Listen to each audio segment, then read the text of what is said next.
She leaned against the desk, eyes gleaming with arrogance. "Solve this equation and I'll marry you," the professor sneered, and the class erupted in laughter. But when the janitor stepped forward, the laughter died, the air changed. No one in that room, not even her, had any idea what was about to surface, or how it would turn the entire university upside down. "Before we jump in, I want to know, where in the world are you watching from? And what kind of story do you crave next? Drop your answer in the comments below. If stories like this grip your heart and refuse to let go, well, go ahead and hit that subscribe button. I've got another powerful story coming your way tomorrow, and trust me, you won't want to miss it. Now, let's get into today's story." The chalk snapped in half. For a heartbeat, the only sound in Whitestone University's Grand Lecture Hall was the faint hiss of fluorescent lights. Professor Francine Morgan stood frozen mid-equation, her poise cracking as the class waited, hungry for perfection, desperate for spectacle. Behind her, symbols sprawled across the board in flawless symmetry, mathematics as art, intellect as power. It was her signature: order, control, genius. Then came the sound. A quiet chuckle from the back of the room. Her eyes narrowed. There, leaning on a mop handle, stood a man in a janitor's uniform, sleeves rolled, expression calm, eyes alive with something she couldn't name. "Something amusing, mister?" Her voice sliced through the silence. He looked up, unflinching. "Just noticed, there's a negative sign missing in your third line." A ripple of disbelief moved through the hall. Students stared between them, the queen of logic and the man meant to clean her floors. Francine's composure stiffened. "Excuse me." He shrugged gently. "That's why your limits don't balance." Whispers ignited. The students gasped. And for the first time in years, Dr. Morgan, Whitestone's mathematical prodigy, felt wrong. Her heart hammered. Every instinct screamed to reassert control. "Well," she said, forcing a smile, "perhaps the maintenance staff should leave mathematics to the mathematicians." He didn't argue. He simply glanced at the board, then at her, with quiet certainty. "I wasn't correcting you, Professor. I just thought you'd want the truth to add up." That single sentence, humble, devastating, detonated through the room. By the end of the day, whispers spread like wildfire. The janitor corrected her. And he was right. Whitestone University, a world of polished marble, sharp minds, and sharper egos, had just witnessed the unthinkable. A man who scrubbed floors had shattered a professor's illusion of superiority with one simple correction. And that mistake would cost her everything she thought she knew about genius, class, and herself. But that moment, the broken chalk, the quiet defiance, was only the beginning. Because behind the uniform, Dave Francis carried a past the university had forgotten, and a brilliance that even Whitestone's brightest minds couldn't contain. The hum of fluorescent lights filled the corridor, that cold, endless buzz that kept Whitestone University alive long after its classrooms had emptied. The marble floors gleamed, freshly polished, their mirrored surface reflecting a man whose presence the day barely noticed. Dave Francis moved quietly, pushing his cleaning cart down the hall. His steps were measured, almost reverent, as though he were walking through a sacred space. In many ways, he was. For him, these classrooms weren't just work assignments, they were cathedrals of thought. Every desk, every chalkboard, every equation half erased from a late lecture whispered to him like ghosts of ideas still breathing. He paused outside Lecture Hall C, her hall, the one where earlier that day, he'd broken the sacred symmetry of hierarchy with a single sentence. His mop rested against the wall as he stood before the door, unsure whether to step in. The air was still heavy with memory, whispers of laughter, the stunned faces, Francine's frozen expression as the truth had cracked through her composure. He hadn't meant to embarrass her. That wasn't his intention. But truth had a way of demanding to be spoken, even from those society decided shouldn't have a voice. Inside the hall, faint chalk dust still hung in the air. Dave switched on the dim overhead lights, casting a pale glow across the blackboard. The half-solved equation remained, symbols curling like unfinished thoughts. He set down his bucket, reached for a rag, then hesitated. His gaze lifted to the board. His hands, calloused but steady, reached for a piece of chalk. Mathematics wasn't numbers to him. It was language, faith, memory, all at once. The first stroke of chalk against slate sang in the silence, the sound soft yet electric. He worked slowly, thoughtfully, as though each symbol carried a heartbeat. His reflection shimmered faintly in the polished floor beneath him. Two versions of himself, one the janitor, the other the man he used to be. Years ago, Before the uniform, before Whitestone, before mops and buckets, he'd stood before another board at MIT. Back then, his name carried weight. David Francis. Doctoral candidate. Prodigy in applied mathematics. Professors had once stayed late just to debate his proofs, calling him the kid who could see through equations. But life, cruel and unnegotiable, had other plans. His mother's illness came like an unexpected storm, erasing his future in one devastating semester. Medical bills, hospital visits, late-night care. He'd traded the chalk for a job that kept her alive. Academia didn't wait for mercy. It rewarded only consistency. He walked away quietly, promising himself he'd return. He never did. Now, every equation he wrote was both a prayer and a wound, a connection to the version of himself he'd lost. He wasn't chasing titles or validation anymore. He just loved the work. It made sense when nothing else did. The logic, the patterns, the symmetry, all of it soothed the noise life had left inside him. As he filled the board, a faint shuffle echoed from the corridor. A young woman, Maya Patel, one of Francine's graduate students, lingered at the doorway. She'd come back to retrieve her notebook but froze when she saw him. The janitor, chalk in hand, deep in concentration, working through equations she couldn't even begin to follow. For a moment, she thought it was a dream. His movements were methodical, elegant, almost artistic. She stepped closer, quietly. On the board, she saw proofs related to nonlinear optimization, a topic she herself was struggling with for her thesis. The man's lines were clean, deliberate, and, impossibly, right. Dave didn't notice her. He stepped back from the board, studied it like a painter evaluating his work, and smiled faintly. "You can't unlearn what you love," he murmured to himself. Maya's breath caught. The line hit her deeper than expected, maybe because it wasn't about math at all. It was about something she felt too, the fear of losing a dream you'd once lived for. By the time she found her voice, Dave had already picked up his mop again, erasing the chalk with one clean sweep. "You saw nothing, okay," he said softly, a teasing half-smile touching his lips. Maya nodded, unsure whether to laugh or cry. She left quietly, clutching the secret like it was something sacred. Across campus, in her office filled with accolades and framed credentials, Professor Francine Morgan stared at her notes. The equations from earlier still haunted her. She replayed every moment, the correction, the whispers, the way his voice had sounded, calm, certain, unafraid. The arrogance she'd felt earlier now twisted into unease. She flipped through her lecture notes again, checking every symbol. He was right. Every single step he'd pointed out lined up perfectly. It wasn't luck. It was precision, the kind that came only from mastery. Francine leaned back in her chair, exhaling slowly. "Who is he?" she thought. How could a janitor catch what I didn't? The question gnawed at her pride like rust. She'd built her entire identity on intellectual superiority, and now some nameless worker had punctured it effortlessly. Yet beneath the irritation lurked something else, curiosity. It had been years since anyone made her question herself, and she hated how alive that made her feel. Rain began to fall outside, soft and steady, streaking the glass walls of her office.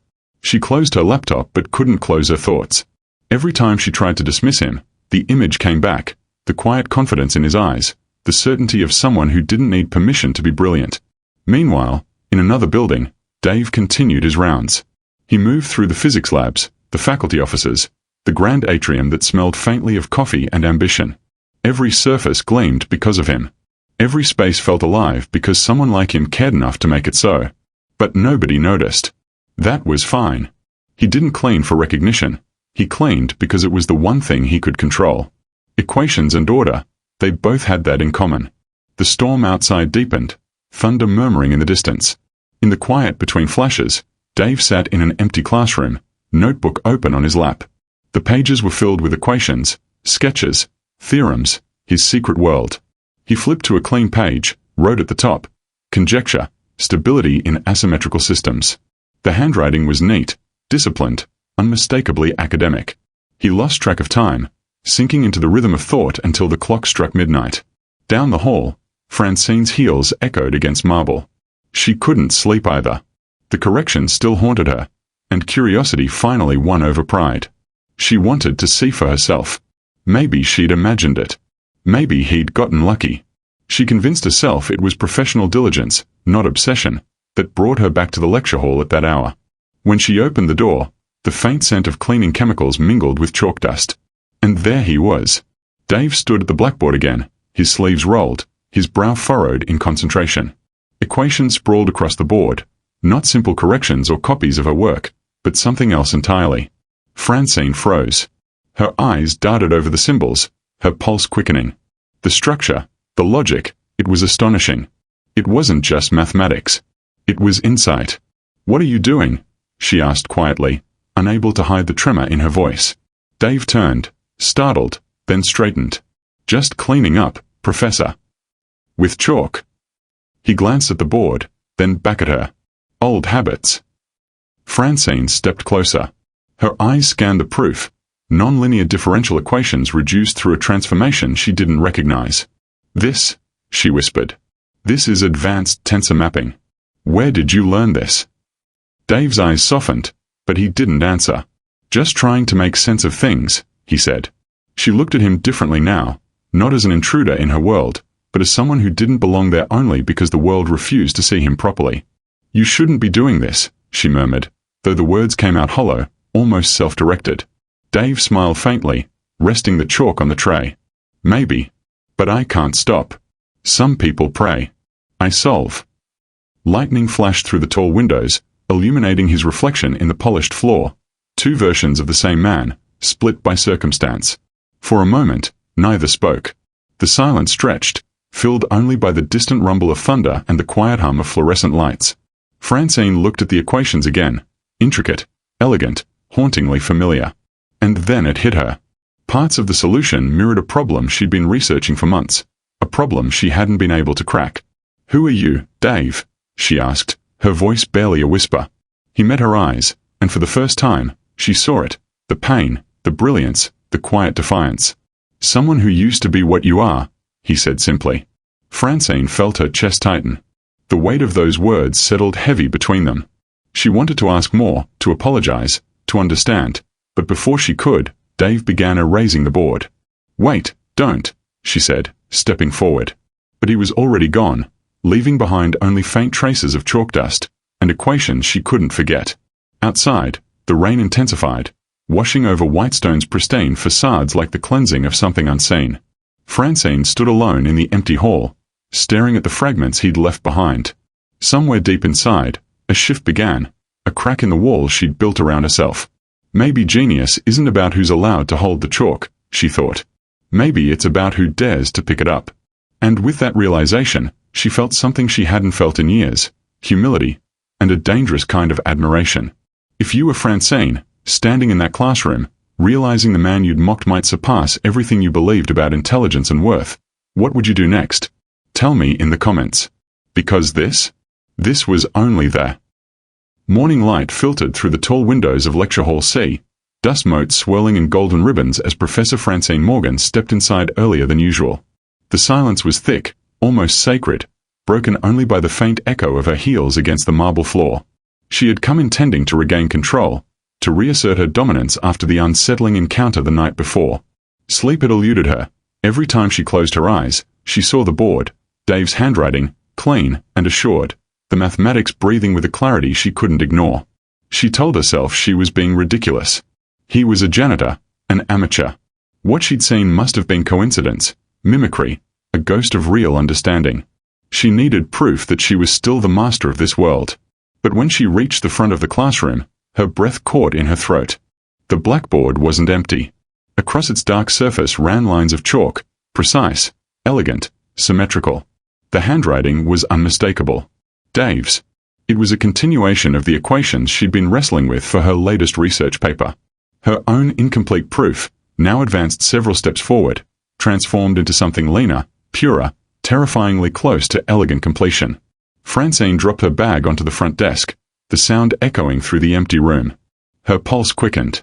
"How dare he?" she whispered, half to herself. It wasn't just the intrusion that enraged her. It was the audacity, the confidence it took to touch her work, to improve it.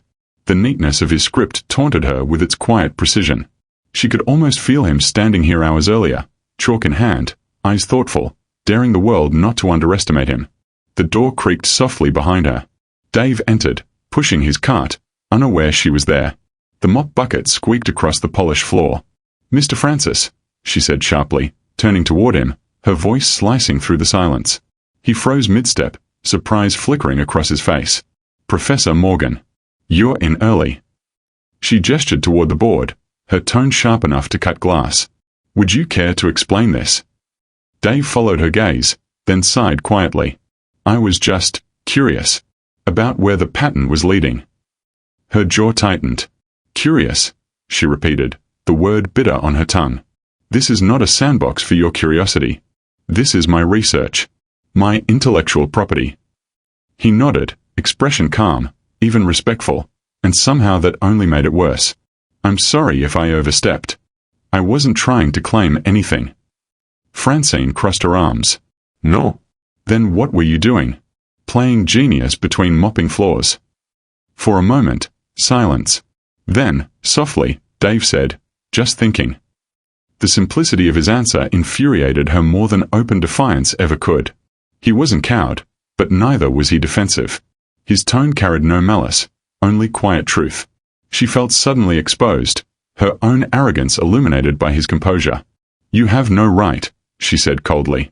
"Don't pretend you belong here." Dave's gaze held hers, steady, unflinching.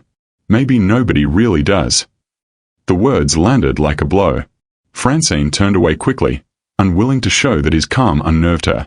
He went back to his cart, retrieving a rag, erasing his work without hesitation. The board cleared line by line, her anger dissolving with the chalk dust that filled the air. But as he worked, something unexpected twisted inside her, curiosity mixed with dread.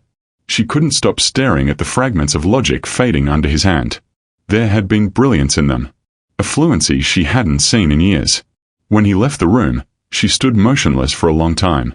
Then, slowly, she reached for the chalk. Her hand trembled slightly as she began retracing what she remembered of his proof. At first, she told herself she was checking for errors. But as the lines grew, she realized she wasn't correcting him. She was learning from him. His method flowed differently from hers. Cleaner. Bolder. He had stripped away unnecessary steps, exposed the symmetry she had missed. When she reached the end, she leaned back and stared. It was better than hers.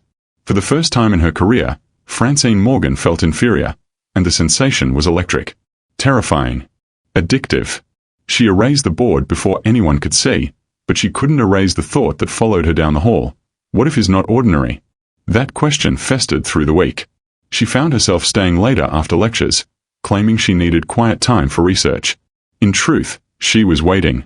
Each night she lingered, pretending to review papers, her ears tuned to the faint squeak of a mop down the corridor. Some nights he appeared, some nights he didn't, but when he did, she always found an excuse to cross his path. Once, she accidentally left a proof half-finished on the board, just to see what would happen. The next morning, the last 2 steps had been corrected, elegantly. No note, no acknowledgement, just perfection where there had been hesitation. Her ego began to twist in new ways. She wasn't angry anymore, not quite. Now she was intrigued, consumed by the need to understand him, to test him, to reclaim her intellectual territory. She told herself it wasn't personal, that it was scientific curiosity. But she knew better. Each new discovery he left behind was like a secret duel, a battle of wits fought in silence, in chalk and logic. She'd arrive early, decipher his adjustments, and spend hours reworking her own equations in response. Sometimes she convinced herself she'd finally surpassed him, until she'd noticed one subtle improvement he'd made elsewhere, something she hadn't even realized was wrong. The balance of power had begun to shift, and she could feel it. Her lectures grew more intense, her tone sharper. Students whispered that Professor Morgan seemed distracted, almost haunted. She'd stop mid-sentence sometimes, lost in thought, eyes flicking to the door, half expecting him to appear. One afternoon, as she dismissed her class, she caught fragments of conversation between 2 graduate students near the back row. "I heard he helped Dr. Morgan fix her proof." "No way. The janitor. You're joking." "I'm serious. She's been different since that day. You didn't see her face when he spoke up." Francine's spine went rigid. The air seemed to thicken. The rumor had spread. She turned toward them sharply, but they fell silent, exchanging guilty glances. She walked out quickly, heels striking the marble like gunfire, her pulse hammering in her ears. The idea that her authority, her invincible reputation, could be undermined by whispers about a janitor was intolerable. That night, she sat in her office long after the building had emptied, the only light coming from a desk lamp casting soft shadows across her notes. She stared at the board in front of her, her equations intertwined with fragments of his logic. The room smelled faintly of chalk and rain from an open window. The line between her work and his had become almost indistinguishable. It wasn't just that he was brilliant. It was that his brilliance didn't need recognition. It existed quietly, humbly, as if detached from ego altogether, and that made it even more threatening. She had spent her life building walls of prestige, degrees, and acclaim. He moved through those walls like they were air. The realization gnawed at her. She hated him for it, and yet, deep down, she admired it too. His lack of ambition wasn't weakness, it was strength. He didn't need approval. He had nothing to prove. Francine clenched her hands, staring at the chalk between her fingers. Somewhere beneath her anger, something was shifting, a mix of fear, respect, and the dangerous beginning of obsession. Because for the first time, she wasn't sure she wanted to defeat him. She just wanted to understand him. Lightning flickered outside, briefly illuminating the words still visible on the board. Symmetry reveals truth. His handwriting again. She exhaled shakily. Her world, the clean, predictable hierarchy she'd ruled for years, was coming undone, not through scandal or betrayal, but through quiet genius written in chalk dust. And as she stared at those fading words, she realized the real equation wasn't on the board at all. It was happening inside her, an imbalance forming between pride and curiosity, arrogance and awe. Outside, students' laughter echoed down the hallway, a reminder that the world continued unaware of the silent war unfolding within Whitestone's walls. And deep down, Francine knew one thing for certain: her control was slipping. If you were in her shoes, feeling your entire identity start to crack under the weight of someone else's quiet brilliance, would you fight to reclaim your pride, or surrender to the truth? Tell me in the comments. Because for Francine Morgan, this was the moment her empire of certainty began to crumble, one erased line of chalk at a time. The next morning, Whitestone University pulsed with its usual rhythm, students hurrying through marble corridors, coffee cups in hand, voices echoing beneath vaulted ceilings, but to Francine Morgan, it all felt different. Every step she took carried an invisible weight. The whispers that had started in the back rows of her lecture hall had spread like wildfire. The janitor fixed her proof. He's some kind of genius. Did you see her face? Each word was a thread unraveling the image she'd built over a lifetime, the image of control, perfection, authority. And today, she decided, that narrative would end. She wouldn't let a rumor define her. She would remind her students, and herself, who ruled the mathematics department. The lecture hall filled quickly that afternoon, sunlight streaming in through high-arched windows, catching specks of chalk dust floating in the air. Francine stood at the front of the room, back straight, smile carefully measured, the kind of smile that said, "I am untouchable." But inside, her chest throbbed with something sharper than pride. And then he walked in. Dave Francis, the man who'd quietly rewritten her equations, the man whose calm intelligence had become the heartbeat of her sleepless nights. His uniform looked the same, but his presence changed the air in the room. A few students turned, whispering to one another. He gave a small, polite nod to Francine as he passed, clearly intending only to clean, not to interfere. But Francine saw an opportunity. Her mind, sharpened by days of restless obsession, turned toward cruelty disguised as professionalism. A trap. "Mr. Francis," she said suddenly, her voice cutting through the buzz of conversation. The class fell silent. Dave froze mid-step, mop handle in hand.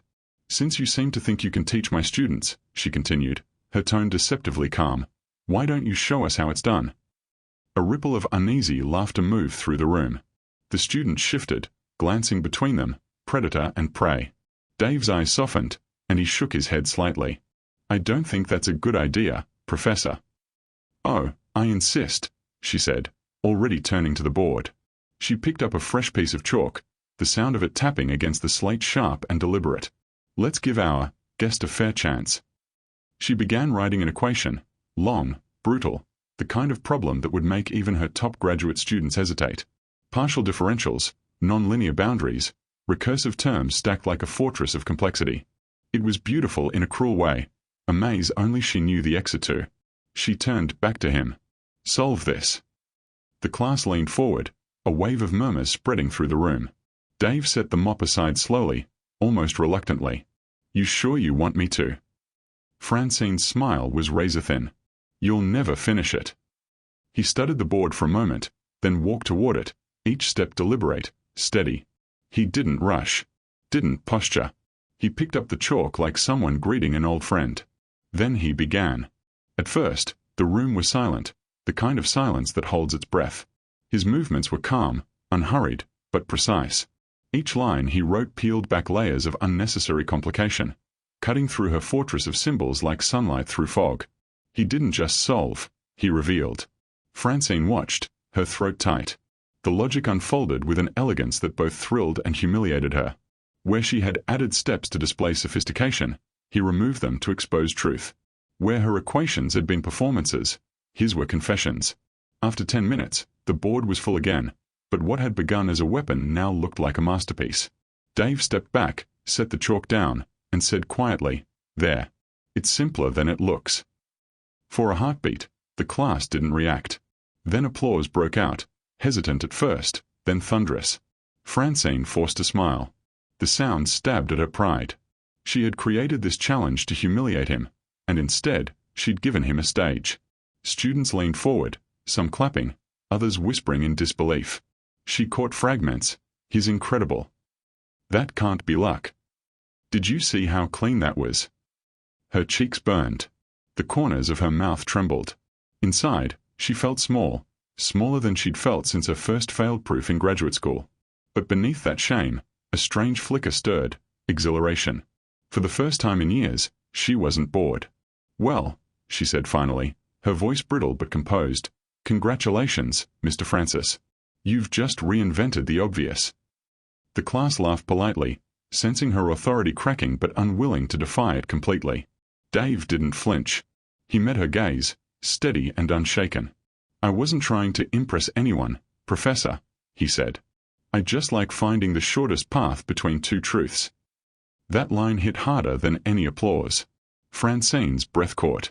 The shortest path between two truths. It wasn't arrogance, it was grace. She needed to regain control. She could feel her composure slipping through her fingers, and desperation gave her courage she didn't recognize. "Well then," she said, her tone sharpening into false amusement, "if you're so confident, perhaps you'd like to try something more meaningful." She turned to the board again, the chalk screeching faintly as she wrote another equation. This one wasn't random. It was hers, the unsolved core of her doctoral thesis, the problem that had haunted her for years. She'd spent half a decade trying to finish it, and still it mocked her. She stepped aside and looked him squarely in the eyes. "Solve this equation," she said, voice trembling between pride and challenge, "and I'll marry you." The room gasped.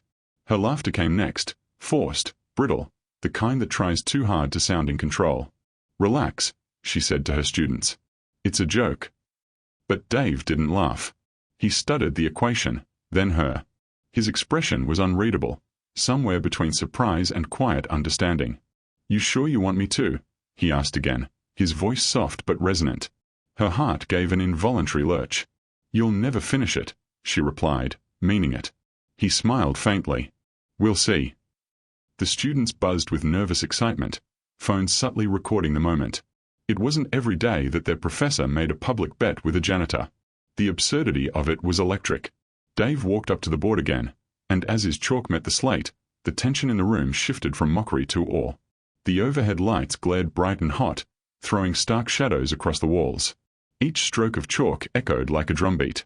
Francine stood frozen, every muscle coiled, eyes flicking between the board and his face. He didn't rush. He didn't posture. He just worked, quietly, elegantly, without ego. And with every line he wrote, the laughter in the room faded into silence. Francine's pulse thundered in her ears. This wasn't supposed to happen.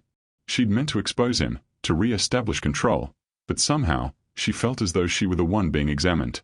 Her heart pounded, torn between awe and resentment, admiration and fear.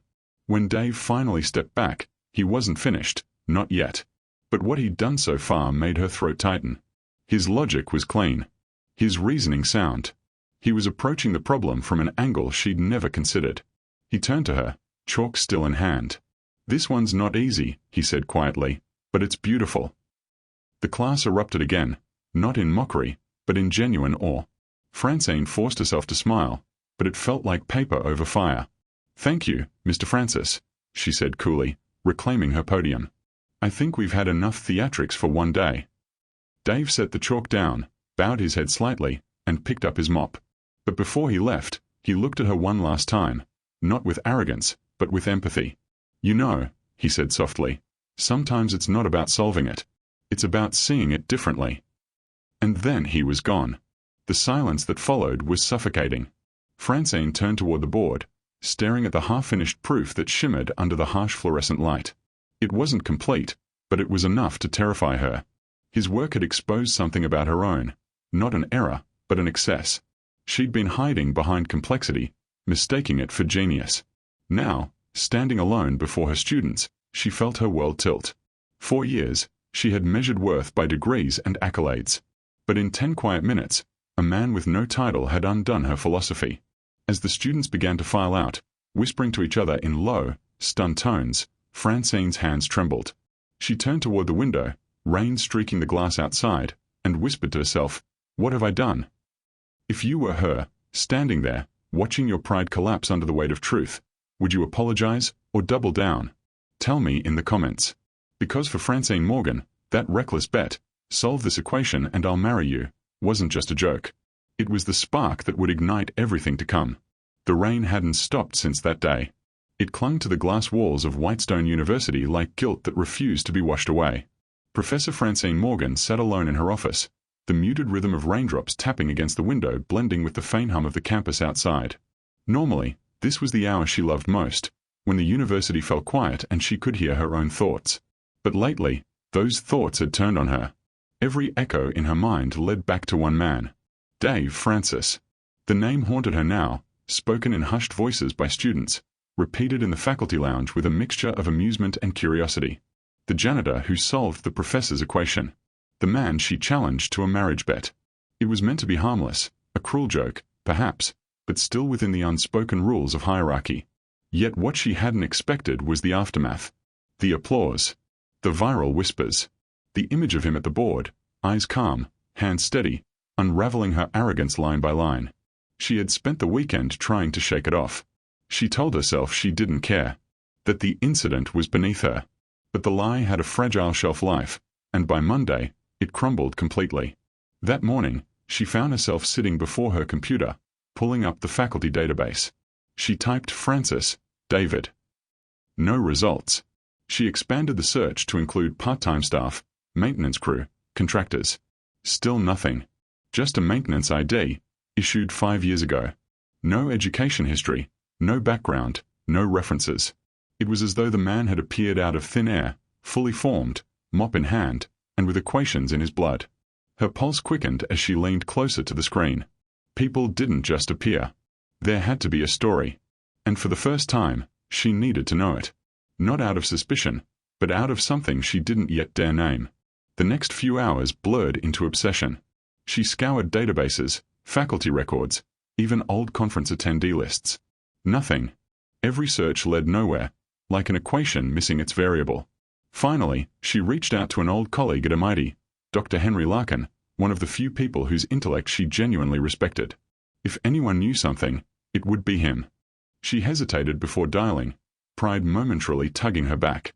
But curiosity, that same reckless curiosity that had once made her brilliant, overpowered it. Francine. Henry's voice came through the speaker, warm but cautious. "It's been years. What's this about?" "I need a favor," she said, trying to sound casual. "Do you remember a student named David Francis? About 10, maybe 12 years ago." The silence on the other end stretched a moment too long. Then Henry sighed softly. "Of course I do. Everyone at MIT remembers him." Francine straightened in her chair. "Tell me." "He was something else," Henry said quietly. "One of those rare minds that doesn't just solve problems. He sees through them. He had a way of making math feel alive, like it was storytelling. I supervised his early research on dynamical systems. He could have been one of the greats." "Then why isn't he?" she asked, her tone sharper than she meant. Henry hesitated. His mother fell ill. Terminal. He left the program mid-semester, Said he couldn't focus while she was in the hospital. Promised he'd come back, but he never did. Mitt even offered to fund his return. He refused. After she passed, he disappeared. Francine's throat tightened. Disappeared. No forwarding address. No academic trail. Just gone. Some of us tried to reach him. I wrote him a letter, even sent one of the reinstatement offers myself. It was never opened. Last I heard, he'd taken odd jobs to stay afloat. Henry paused. Why do you ask? Francine stared at her reflection in the rain-slicked window, her immaculate suit, her practiced confidence, all suddenly feeling like a costume. He works here, she said softly. Henry exhaled sharply. At Whitestone. Doing what? Maintenance. The word hung between them, absurd and tragic. Jesus, he whispered. That man's mind doesn't belong behind a mop. No, she thought. But neither did he belong beneath her ridicule. After the call ended, Francine sat for a long time, motionless. The weight of revelation pressed against her chest. He could have been one of the greats. She'd mocked not ignorance, but sacrifice. She'd humiliated a man who had walked away from brilliance out of love and duty. She turned back to her computer, opening the academic database again, this time searching for publications under his name. There they were, old papers co-authored with a mighty faculty, buried in journals she hadn't revisited in years. She opened one, on the stability of asymmetrical systems under non-linear constraints. Her eyes scanned the text, and as she read, her breath caught. His writing was luminous. The clarity of thought, the boldness of structure. It was genius, unfiltered. Every paragraph reminded her of the way he moved chalk against the board. Deliberate, rhythmic, effortless. Her contempt dissolved completely, replaced by something far more dangerous. Respect, and an ache she didn't understand. Hours passed. The rain outside deepened into a storm, wind rattling against the windows. The lamplight flickered softly over her desk, illuminating the open articles, the faint smudges of chalk still on her fingertips. In a drawer she kept unopened letters, awards, invitations, recognition she no longer cared about. She reached for them now, not to read, but to compare the emptiness of her accolades with the quiet richness of his forgotten life. Her gaze fell on an envelope that looked older than the rest, its paper yellowed, the seal cracked. It had been misfiled in the faculty archives she'd pulled earlier. She turned it over and froze when she saw the embossed crest. Massachusetts Institute of Technology. The addressee read, David Francis, care of Whitestone University Facilities Department. It had never been opened. Her hands trembled as she tore it carefully, the paper disintegrating slightly with age. Inside was a letter offering reinstatement, dated 5 years ago, a chance to return to academia, to finish what he started. The signature at the bottom was familiar, Henry Larkin. He'd received the offer, and ignored it. Francine sat back, staring at the rain. She couldn't understand it. For someone with that kind of mind, walking away from academia wasn't just loss, it was exile. But maybe he hadn't walked away from math at all. Maybe he'd just stopped needing its approval. She whispered into the quiet, What have I done? The sound of her own voice startled her. It wasn't anger or shame anymore. It was grief. Grief for her arrogance, for what her pride had destroyed, and for the loneliness she recognized in him, a loneliness that mirrored her own. Because in truth, she and Dave weren't opposites. They were reflections, two lives shaped by intellect, fractured by sacrifice, each seeking control in a world that rarely made sense. The next day, she returned to campus early, the storm cloud still heavy above the city. Her steps echoed through the empty halls, that familiar rhythm now feeling hollow. When she reached the lecture room, the door was already open. Dave was there. He stood at the board, sleeves rolled, quiet as always, erasing old equations, the same board where she had humiliated him days before. His movements were slow, almost ritualistic, as if cleansing the space of what had happened. Francine stopped in the doorway, heart pounding. For a moment, she considered calling out to him, saying the words that had been clawing at her all night, I'm sorry. But her throat closed around them. She simply watched as the last traces of chalk vanished under his rag, the symbols dissolving into faint white haze. He paused, sensing her presence perhaps, but didn't turn. The rainlight shimmered across the polished floors, the scent of cleaning solution mixing with chalk dust, an oddly beautiful combination of humility and intellect, the two things she'd spent her life separating. And standing there, unable to move, Francine realized the truth. Genius wasn't about status, or accolades, or the admiration of students. It was about devotion, the kind that keeps you returning to the board even when no one's watching. If you were her, standing in that doorway, seeing the person you'd belittled erase the remnants of your arrogance with quiet grace, what would you do? Would you speak, or stay silent? Tell me in the comments. Because as Francine Morgan watched Dave Francis wipe away the last line of chalk, she knew this wasn't the end of their story. It was only the moment her heart, and her understanding, began to rewrite itself. The rain stopped the next morning, but Whitestone University didn't feel cleansed. It felt electric, as if the storm had only moved inside. Flyers flooded across the hallways, students buzzed in small groups, and a single phrase echoed everywhere like a challenge thrown into the wind.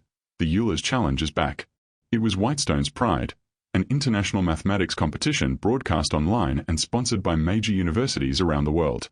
The best young minds competed for a prize of $50,000 and an automatic PhD admission to any participating institution. The challenge had a history of exposing prodigies and solidifying reputations. For 15 years, Francine Morgan had served as head judge, her word practically gospel in the realm of academic evaluation. Her judgment was feared, her authority absolute. This year was supposed to be her grand return to grace, an opportunity to reassert her dominance after the chaos of the Janitor incident. The whispers had died down but hadn't disappeared, and Francine saw in the competition a chance to reclaim her narrative. Excellence, she believed, would silence gossip. And then fate, or irony, intervened. It began with a student. Maya Patel, the same graduate student who once caught Dave scribbling equations after hours, found him again one afternoon cleaning the main auditorium. She hesitated, watching as he worked quietly, a small smile on his face, as if the world existed in perfect equilibrium around him. "You should enter," she said suddenly. Dave turned, startled. "Enter what?" "The Euler's Challenge," Maya said. "You're better than half the people on that list. Maybe all of them." He chuckled softly, shaking his head. "It's for scholars, not janitors." "Then prove them wrong." The words lingered. He wanted to dismiss them, but something inside him stirred, not pride, not ego, but the quiet ache of unfinished business. He thought of his mother, who used to tell him that equations were just prayers written in numbers. Maybe she would have wanted him to try. By the next morning, his name appeared on the registration list. David Francis, independent participant. The campus erupted. Faculty emails pinged with disbelief. Students flooded social media. A janitor entered the Euler's Challenge. Is this a joke? Professor Morgan's department has lost it. The story spread like wildfire, and by noon, Whitestone's administration was in chaos. Francine found out during a faculty meeting. When she saw the name on the competitor list, her stomach dropped. She reread it 3 times, certain it was a mistake. But there it was, his full name, official and verified. Her mind flooded with panic, anger, and something she refused to name, fear. "This is absurd," one of the professors said, slamming his folder shut. "A maintenance worker competing alongside doctoral candidates? It's an insult to academia." The room buzzed with agreement. Francine sat quietly at the head of the table, her expression unreadable. Inside, however, her thoughts raced. If she removed him, she'd look threatened. If she allowed it, she risked the institution's credibility. Either way, she would be blamed. So she did what she always did best. She disguised fear as control. When she stood before the press conference, the announcement went viral within hours. Professor Morgan allows janitor to compete in elite math challenge. Headlines spun the story as both inspiration and scandal. Francine told herself she was doing it to protect the university, to make an example of him, but deep down, she knew the truth. She wanted to see what he could do when the world wasn't looking down on him. The day of the preliminary round arrived like a storm dressed in sunlight. The auditorium brimmed with spectators, journalists, and live-stream cameras. Rows of chalkboards stood under bright spotlights, each one prepared for a competitor. The hum of anticipation filled the air, the kind of tension that electrifies before history is made. Francine sat at the judging table, immaculate as ever, her expression composed.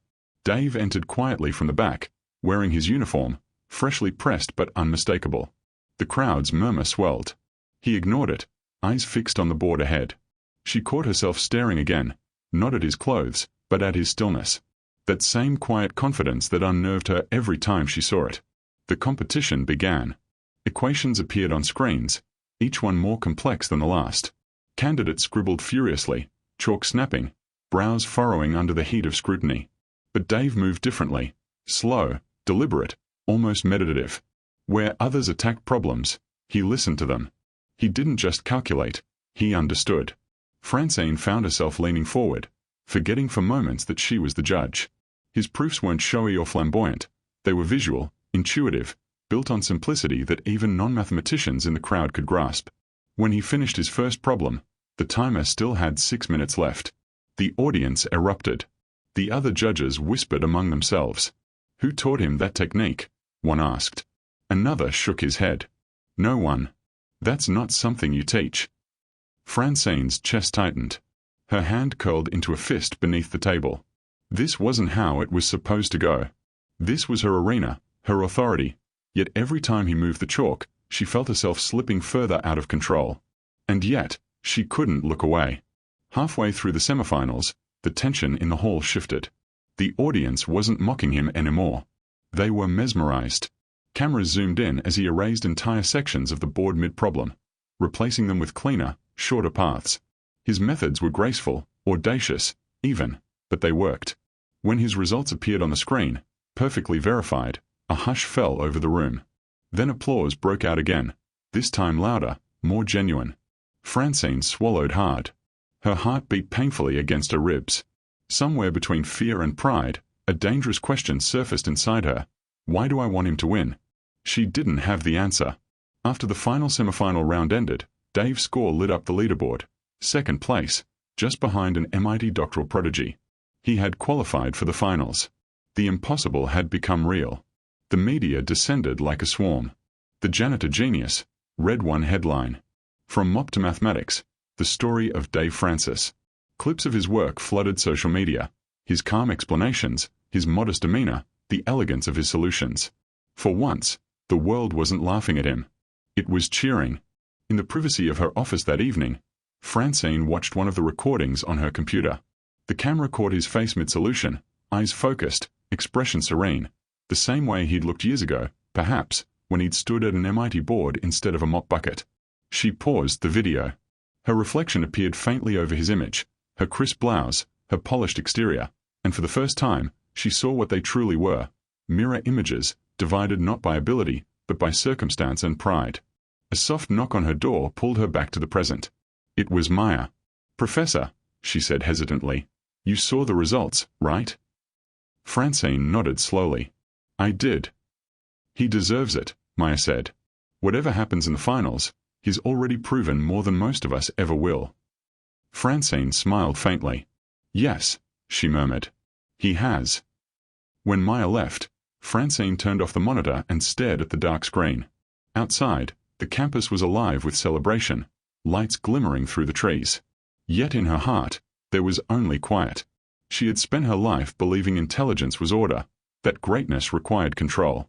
But what if true genius was chaos disguised as simplicity? What if brilliance didn't come from proving you were right, but from accepting when you were wrong? And what if this entire challenge, the stage, the lights, the test, wasn't meant to humiliate him at all? What if it was meant to humble her? If you were Francine, watching the man you once mocked rise before the world, would you help him win, or protect your reputation? Tell me in the comments. Because as Dave Francis walked off that stage, the crowd chanting his name, Francine Morgan finally understood what she had unleashed, and she had no idea how far it would go. And when the scoreboard flickered one last time, announcing his name among the finalists, the internet exploded. The Janitor Genius. The world had found its underdog. And Francine Morgan, the woman who once believed genius belonged only to the privileged, was about to learn just how wrong she'd been. The next morning dawned in silence, heavy and STLL. Whitestone University's grand auditorium stood like a cathedral awaiting judgment. Rows of seats gleamed under harsh white lights, cameras were being mounted on tripods, and the final problem of the Euler's challenge waited to be born. Francine sat alone at her desk long before anyone else arrived, her fountain pen poised above an empty sheet of paper. This was the moment the world would remember, and she was determined to control it. Her reflection stared back from the polished surface of the desk. Behind her composure lurked exhaustion, fear, and something that felt dangerously like guilt. She told herself she was doing what any head judge would do, preserving the prestige of the competition. But deep inside, she knew it wasn't truth she sought, It was reassurance. She needed Dave Francis to fail. Not because she hated him, but because his victory would unravel everything she'd ever believed about herself, about intellect, about order. If he won, then maybe genius wasn't inherited, maybe brilliance didn't belong to the elite, and maybe her life, built on perfection and control, had been nothing more than an illusion. Her fingers trembled slightly as she wrote the question. It wasn't just any problem. It was the crown jewel of her doctoral research, an equation she herself had never fully solved. A complex, recursive function built on nonlinear dynamics, wrapped in layers of abstraction few minds could penetrate. It was, in essence, a trap disguised as brilliance. When she finished, the page was filled with elegant symbols, each one a weapon of intellect. She sealed it in an envelope, marked Final Challenge, Confidential, and placed it in the hands of the competition coordinators. No one, she said quietly, is to see this until the final begins. Outside, banners fluttered. The air buzzed with anticipation. News outlets had descended on campus, calling the event the Battle of Whitestone. Commentators debated whether the janitor could possibly endure under global scrutiny. He's brilliant, no doubt, one analyst said on live television. But this is the Eulers finals. It's not about clever tricks, it's about depth. Years of training. No amateur can survive this level. By the time the clock struck noon, the hall was packed. Students, professors, alumni, and millions watching online held their breath as the lights dimmed. Francine sat in the judge's box, her posture impeccable, her expression unreadable. Yet inside, her heart pounded like a drum. Across the room, Dave entered quietly. He wore the same uniform, sleeves neatly rolled, hair combed back. The crowd erupted. Cheers, applause, disbelief. The cameras followed him to his podium, where a fresh blackboard waited. When Francine's eyes met his, he smiled faintly, not with arrogance, but with gratitude. She felt her chest tighten. The host's voice boomed across the auditorium. Ladies and gentlemen, the final round of the Eulers Challenge. Today's problem has been designed by our esteemed head judge, Professor Francine Morgan. She stood, walking to the stage with the envelope in hand. The silence that followed was absolute. The sound of paper tearing seemed to echo like thunder. Competitors, she announced, placing the problem on the display screen. You have 2 hours. Begin. The symbols appeared like a constellation of cruelty, variables looping within variables, integrals feeding into themselves. The audience gasped softly. Even the most seasoned mathematicians in the room looked unsettled. Dave stared at the board. For the first time, his calm wavered. His brow furrowed, his hands tightened around the chalk. He began slowly, tracing the framework, trying to find the melody within the chaos. But there was no melody, only noise. Francine watched, her breath shallow. She told herself it was necessary. That failure would restore order, confirm that brilliance must be trained, not born. Yet with every minute that passed, unease spread through her like poison. He was struggling. Dave's hand moved slower now, lines crossing out other lines, logic collapsing beneath the weight of the impossible. The audience shifted restlessly. The other finalist from MIT had already written a dense, confident wall of equations. Dave's board, by contrast, was fragmented, equations half-formed, abandoned mid-thought. Sweat glistened on his temples. The squeak of chalk filled the silence. From the judge's table, Dr. Larkin, an old mathematician known for his integrity, leaned toward Francine. This problem, he whispered, it's not standard. Did you design this yourself? She hesitated. Yes. Larkin frowned. It's unconventional, borderline unsolvable within the time limit. She didn't respond. She couldn't. At the 90-minute mark, Dave stepped back, staring at the mess of symbols that refused to align. His chest rose and fell. For the first time, the crowd saw not the genius, but the man. The janitor who had dared to climb too high. Francine's throat ached. She wanted to look away, but couldn't. This was the moment she had orchestrated, and now that it was happening, she hated it. The camera zoomed in on Dave's face. The chat feed online exploded. He's choking. Guess the fairy tale ends here. The janitor finally met his match. He stared at the problem one last time, then lowered his chalk. The room went quiet. The clock ticked. Larkin leaned forward. Mr. Francis, you can stop if you wish. No one will hold it against you. Dave's voice was barely a whisper. Math isn't cruel. People are. The sentence cut through the room like a blade. Francine flinched. Her mask cracked, and for a fleeting second, guilt flooded her eyes. He turned back to the board, staring at the chaos of his own making. And then, something shifted. The timer showed 10 minutes remaining. The audience murmured. But Dave didn't look defeated anymore. He erased everything. Every symbol. Every mistake. Every echo of the trap she'd laid for him. The squeal of the eraser against the board sent shivers through the hall. "What's he doing?" someone whispered. Francine rose halfway from a seat, heart hammering. Dave picked up the chalk again, closing his eyes for a moment before writing a single simple equation. Then another. And another. Not the same as before, smaller, cleaner, classical. He wasn't fighting the problem anymore. He was listening to it. "This can't be," Larkin muttered, leaning closer. His rebuilding from first principles. It was madness. And yet, it worked. Each step built upon the next with terrifying grace. He bypassed layers of abstraction she had used to hide the core, stripping it bare until only the essential truth remained. His method wasn't modern. It was old school, elegant, the kind of mathematical purity academia had long forgotten. The audience leaned forward, silent. The cameras captured every stroke of chalk, every flicker of realization. The clock ticked louder now, each second a heartbeat. 5 minutes left. Francine felt her breath catch. Her palms were damp. Somewhere deep inside, something inside her broke, the last thread of arrogance that had kept her from seeing him for what he truly was. 2 minutes left. Dave stepped back, wrote the final symbol, and circled it. The equation, her equation, balanced. Perfectly. The buzzer sounded. The crowd erupted in disbelief. Larkin rose to his feet. "Check it," he ordered the assistants. They hurried forward, comparing notes, verifying calculations. Within moments, one of them looked up, eyes wide. "It's correct." The hall exploded with applause. Francine's knees nearly gave out. Her vision blurred. Around her, the sound of triumph filled the room, but to her, it felt like confession. Every belief she'd clung to shattered like glass. On stage, Dave simply bowed his head, exhausted, humble, unassuming, as though he hadn't just rewritten the boundaries of human understanding. Francine felt tears sting her eyes. She pressed her palm against her lips to stop the trembling. If you were Francine, and the man you tried to humiliate just solved the impossible, what would you do? Would you confess, or stay silent? Let me know in the comments. Because as the crowd chanted his name, as cameras flashed, as the janitor genius became a global sensation, Francine Morgan realized something terrifying. She had rigged the challenge to break him, but instead, it had broken her. And what neither of them knew yet was that the greatest revelation was still to come. 10 minutes ago, he'd erased everything. Now, the world would remember that moment forever.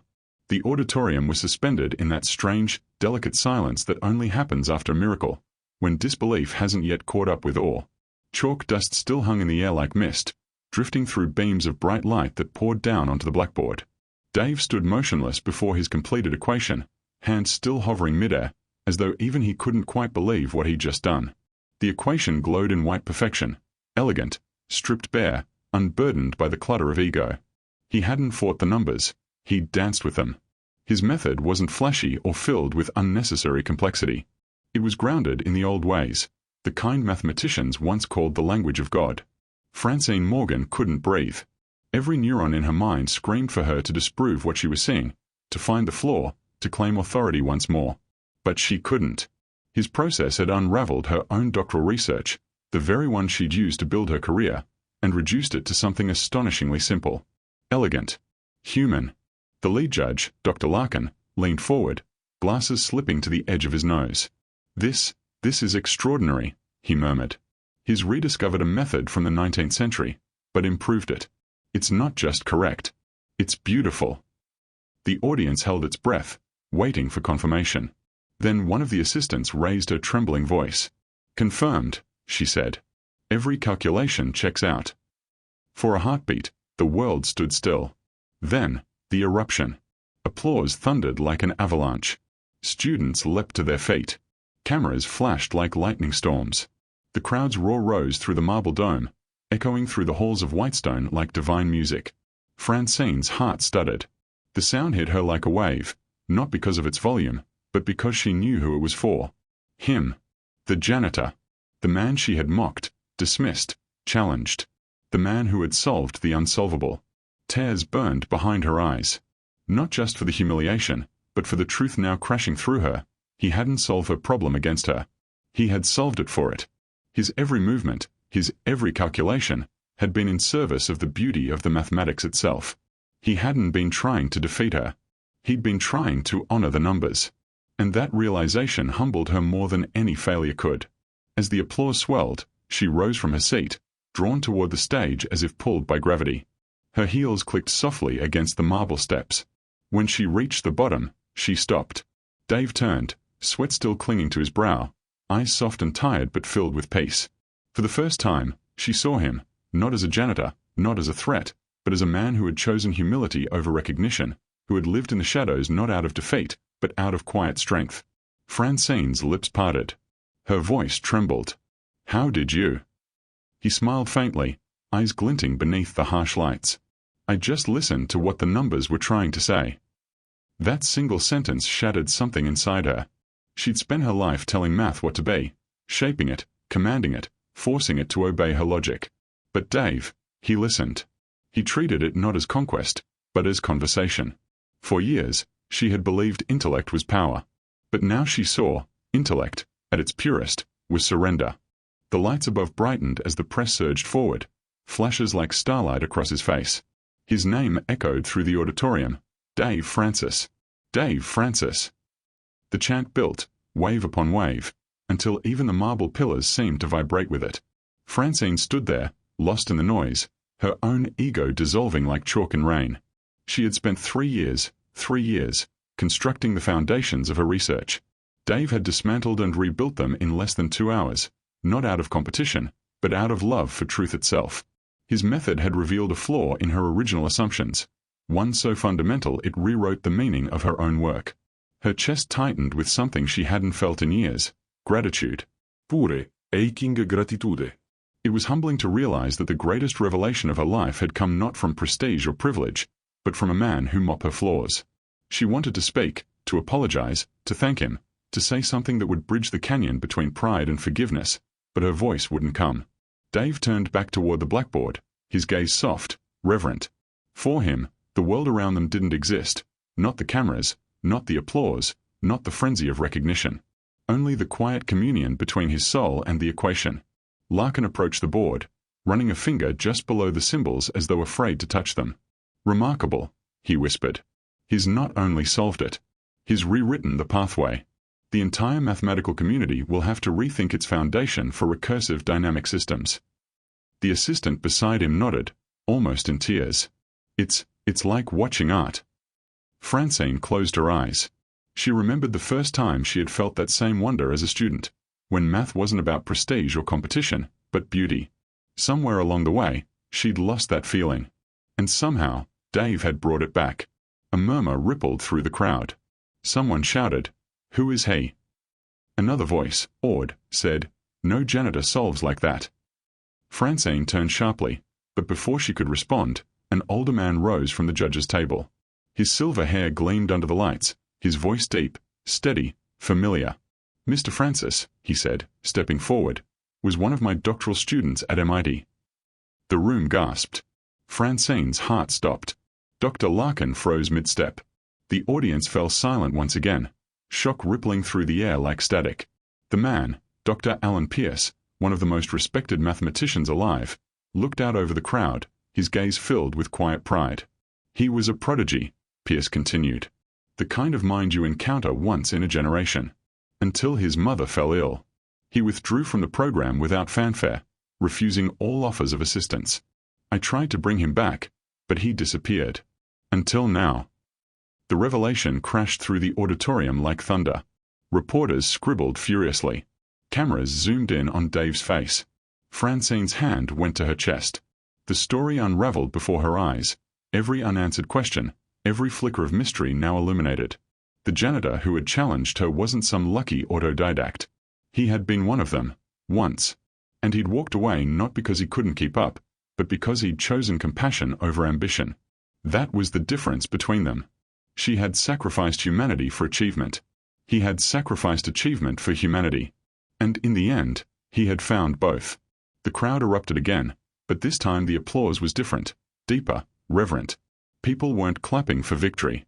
They were clapping for grace. Francine's eyes blurred. For the first time, she didn't fight the tears. They fell freely, silently, tracing the lines of a woman who finally understood the equation she'd been trying to solve all her life. Humility plus truth equals genius. The camera lights dimmed slightly as the ceremony began to wind down, but Francine couldn't move. She remained frozen, her gaze locked on the man who had rewritten not just her theorem, but her heart. If you were in Francine's shoes right now, standing before the man you tried to humiliate, only to discover he was once a legend, what would you say? Would you apologize publicly, or privately? Let me know in the comments. Because the world now knew the truth. Dave Francis was no janitor. He was a mathematician reborn, a reminder that brilliance wears many faces, and sometimes, the greatest minds are found holding mops instead of medals. But for Francine, the story wasn't over. Not yet. She wiped her eyes, straightened her shoulders, and looked up at him. Somewhere between guilt and admiration, something new had begun to take root, something fragile, dangerous, and impossibly human. And as the crowd continued to chant his name, a single thought echoed through her mind. She wasn't done with him yet. And in that moment, just before the world crowned him a genius, Francine Morgan realized that her reckoning had only begun.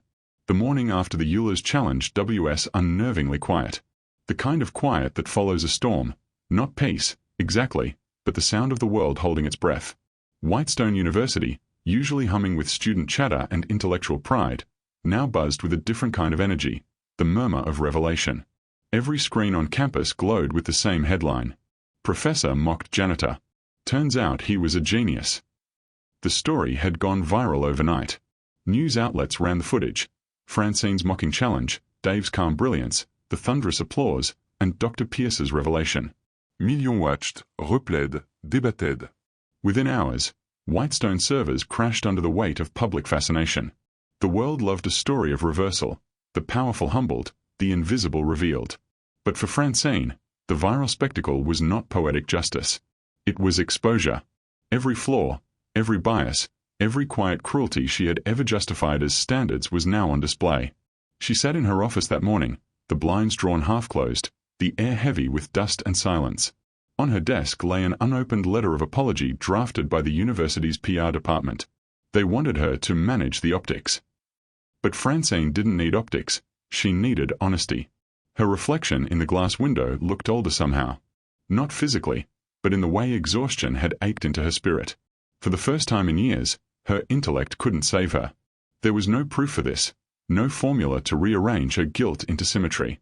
Down the hall, students whispered as she passed. Her name, once spoken with admiration, now carried the sting of mockery. That's her, they murmured. The one who said she'd marry him. Francine forced a thin smile and kept walking, heels clicking against marble that no longer echoed power, only penance. Meanwhile, Dave Francis had become an overnight phenomenon. News vans lined the university gates. MIT, Cambridge, Stanford, all wanted him back. Invitations poured in from around the world. But he remained silent. No statements, no interviews. Just quiet. The same quiet. By the week's end, the board called for an emergency faculty meeting. Cameras lined the back wall. Journalists filled the seats like vultures waiting for spectacle. Francine entered last, her once immaculate composure stripped down to simple truth. No makeup. No performance. Just a woman standing in front of the world she'd built, and broken. She took her place at the podium. The room hushed. I owe an apology, she began. Her voice trembled, not from fear, but from the weight of what needed saying. Not to the university. Not to the faculty. But to a man I misjudged. A man who reminded me that brilliance doesn't come from titles or credentials. It comes from curiosity, humility, and love. Her gaze found Dave, sitting quietly in the back row. His blue uniform replaced with a simple grey sweater, his expression unreadable. I mocked what I didn't understand, Francine continued. I built walls around knowledge and called it order. I believed intellect belonged only to people like me, those who looked the part, who spoke the language of privilege. But I was wrong.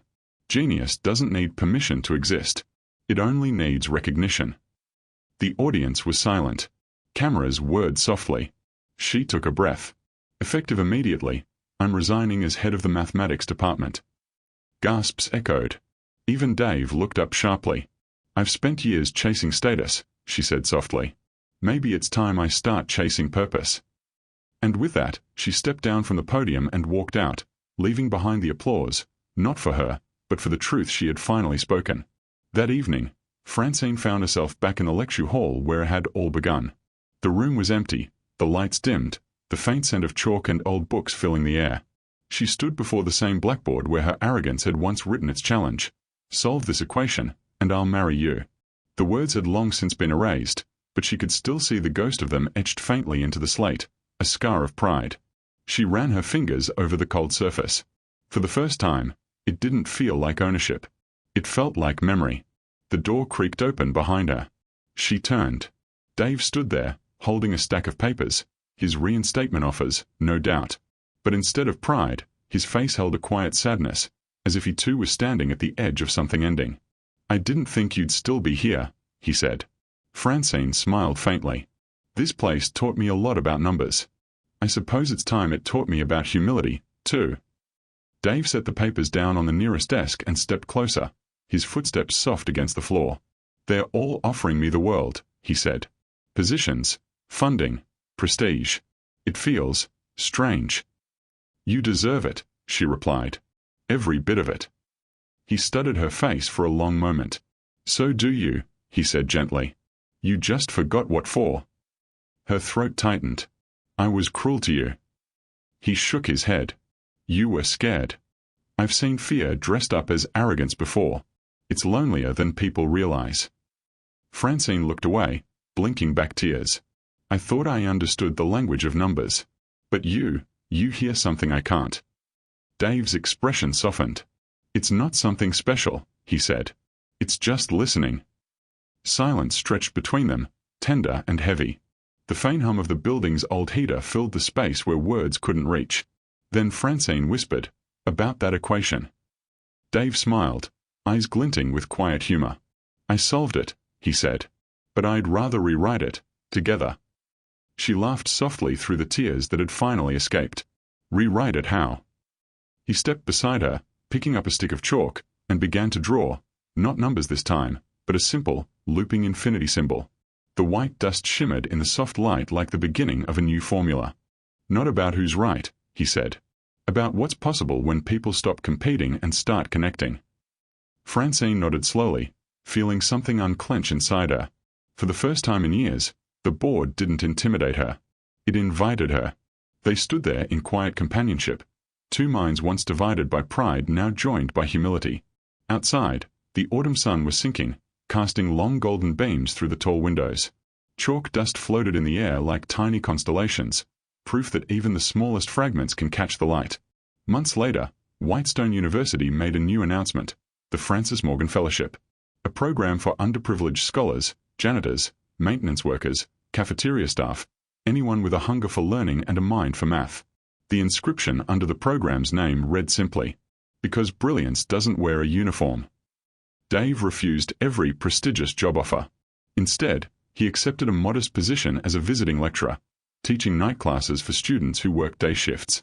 Francine joined him, not as his superior, but as his colleague. Together, they taught the one equation academia had forgotten. Compassion plus opportunity equals change. And though their story became legend, within the quiet of that old lecture hall, it was never about fame or vindication. It was about understanding. Sometimes the hardest equation isn't written on a board, it's written in the heart. Thanks so much for watching till the end. If this story moved you, you're going to love what's coming next. It's even more surprising and emotional than this one. Go ahead and click the story on your screen right now, and see you in the next story.